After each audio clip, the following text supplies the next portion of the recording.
Sur l'initiative du groupe d'action pour le progrès et la paix, nous avons formé les femmes des localités d'Adjoou sur l'importance de faire obligatoirement le recensement administratif à vocation d'identification des personnes, le RAVIP.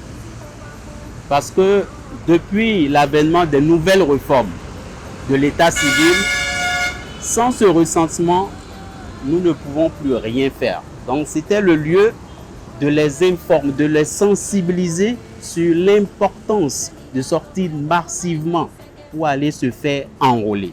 Après ça, nous les avons renseignés sur les démarches nécessaires pour la déclaration des nouveau-nés, pour l'obtention de l'acte de naissance des enfants.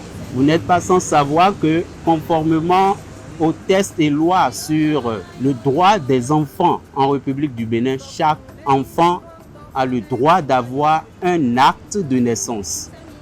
Donc c'était opportun de sensibiliser cette cible de la population pour leur expliquer comment faire maintenant pour avoir l'acte de naissance de leurs enfants.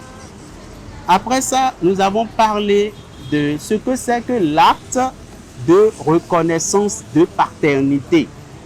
Parce que sans ce document très important au Bénin, nous ne pouvons pas vraiment faire une déclaration d'acte de naissance. L'acte de reconnaissance de paternité que tout géniteur doit signer pour permettre à un enfant d'avoir son acte de naissance sécurisé. Après ça, nous avons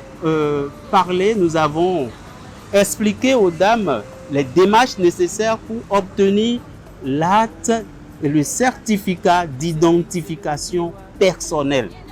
Vous voyez? Donc, c'est des documents administratifs très importants pour cette cible, pour l'obtention de la carte nationale d'identité biométrique.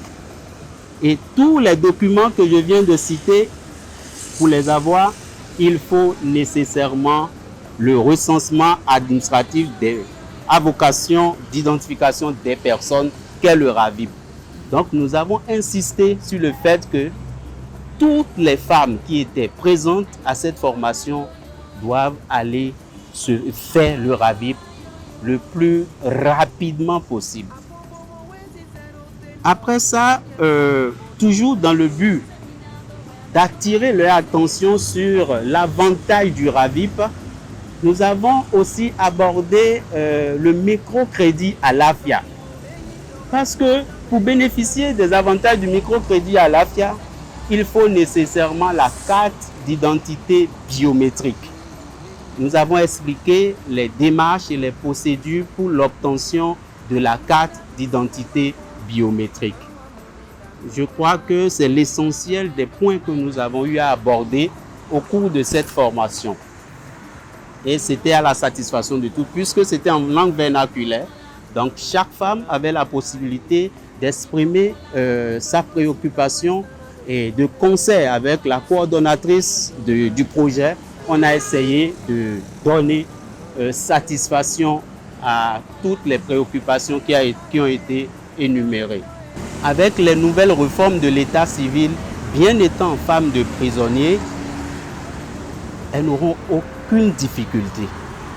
Étant donné qu'il suffit juste qu'elles se présentent d'elles-mêmes de façon délibérée, même si elles n'ont aucun document de base, il y a la mesure qu'on appelle la mesure de témoignage, où le chef quartier ou le chef village peut témoigner en leur nom et ils auront leur acte de naissance sécurisé, leur certificat d'identification personnelle et leur carte d'identité biométrique. Le projet porté par le groupe d'action pour le progrès et la paix vient à point nommé parce que ça suit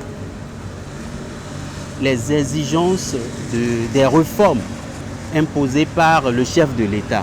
Nous sommes en pleine réforme actuellement, les réformes au niveau de l'état civil, les réformes au niveau de la digitalisation et de la numérisation des faits d'état civil.